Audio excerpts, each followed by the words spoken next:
Good morning, Principal Sir and our other respected teachers. Myself, Vaishnavi Payal, and I am from 6th semester and my branch is Civil. Uh, today my topic is conservation by wastewater reclamation. So first of all, I will introduce my PPT project. So, as we all know that water is one of the most essential part of our life. पानी हमारे जीवन का सबसे important role निभाता है और बढ़ते growth के साथ और इतना पॉपुलेशन भी है जिसकी वजह से हमारे फ्रेश वाटर की नीड बहुत ज़्यादा बढ़ गई है। इसकी वजह से हम वेस्ट वाटर रिक्लेमेशन प्रोसेस का इस्तेमाल करते हैं।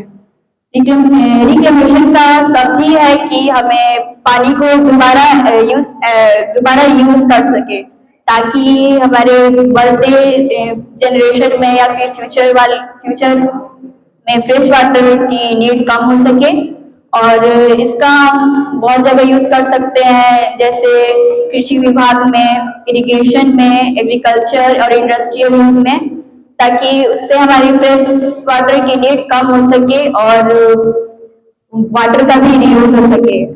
और हमारा बेसिकली प्रोजेक्ट ही है जिसपे हम गंदे पानी को कैसे रीयूज कर रहे हैं, इसकी वजह से हमारा मतलब फ्रेश वाटर की नीड कम हो रही है।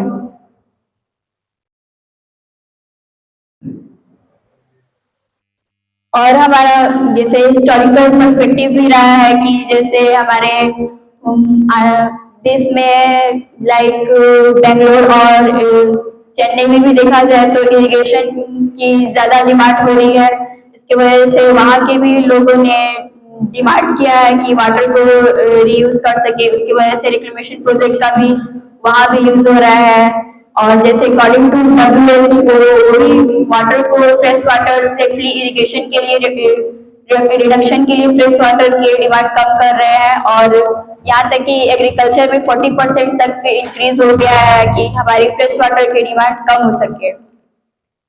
और हमारे इंडियन में भी चेन्नई और बेंगलोर में भी वाटर साइकिलिंग इंडस्ट्रियल और एग्रीकल्चर पर्पज को रिसाइकिल करने की भी डिमांड हो रही है। और CPCB central pollution central board भी यूज हो रहा है फ्रेश वाटर डिमांड के लिए।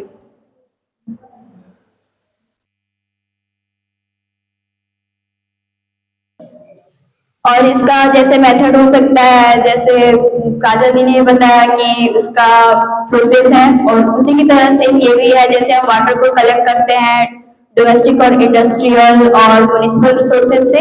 और सेकेंड है प्रिलिमिनरी ट्रीटमेंट, जिससे हम लार्ज वेस्ट वाटर को पहले निकाल देते हैं ताकि मशीन और पंप में जाने में उसको कोई डैमेज ना हो। और फिर प्राइमरी ट्रीटमेंट भी है हमारा, जैसे कि रिमूव सस्पेंडेड ऑर्गेनिक मैटर को रिमूव कर सके। और फिर सेकेंडरी है जिससे हम बायोलॉजिकल ट्रीटमेंट द्वारा उसे साफ कर सकते हैं, जैसे जैसे बहुत सारे न्यूट्रिएंट्स है, माइक्रोब्स, और उससे पानी के फ्लॉग को खत्म कर देता है और उससे स्लज बनाता है।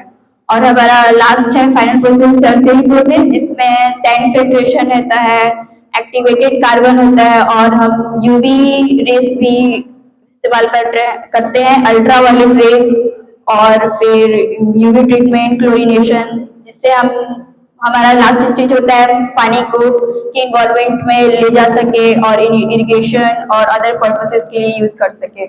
और फाइनली हम लास्ट में वाटर डिस्चार्ज और रीयूज कर सकते हैं, जिससे ग्राउंड वाटर रिचार्ज की डिमांड भी बढ़ सके। Thank you.